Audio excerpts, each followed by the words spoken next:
Thank you very much. Good afternoon, colleagues. The first item of business today is time for reflection, and our time for reflection leader is the Reverend Fiona Bennett, United Reformed Church Honorary Chaplain and Minister, Augustine United Reformed Church, George Forthbridge. Good afternoon, it's good to be with you. I have just come literally moments ago from our final drop-in. We have a mental health drop-in based at Augustine Church, which we do in partnership with the chaplains, the NHS chaplains from the Royal Edinburgh. And at the end of the drop-in, because this is the last one that we'll be meeting for some time now, as you will be discussing later today, we had a discussion with the group as to how they were going to cope with isolation and how they were going to be resilient through that time. And a lot of these people are people who've had long-term mental ill health. And actually, the wisdom that they shared, because they have had to learn to cope with all sorts of stuff, was really astounding. And it was a real reminder to me that actually, in vulnerability, can be incredible strength. There is great wisdom there in the midst of struggle. And perhaps in the struggles that we experience today and now and throughout society, there will be gifts. And I would like to share with you a short reflection that came, it says it's from an Irish monk, but I don't think that's true. It came from the Metropolitan Community Church in the States, and I would like to share this with you today. It's called Lockdown.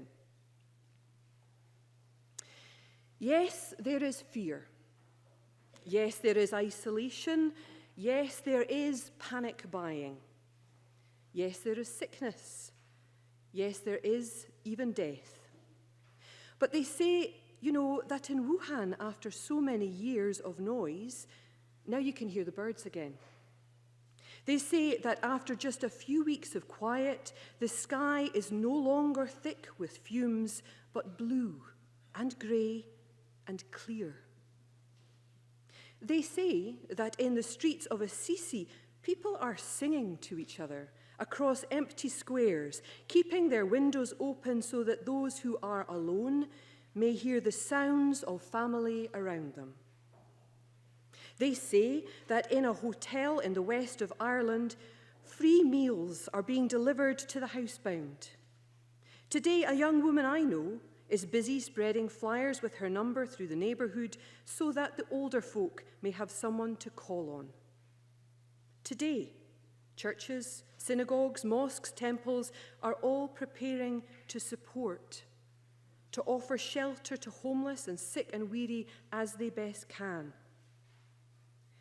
All over the world, people are slowing down and reflecting. All over the world, people are looking at their neighbours in a new way.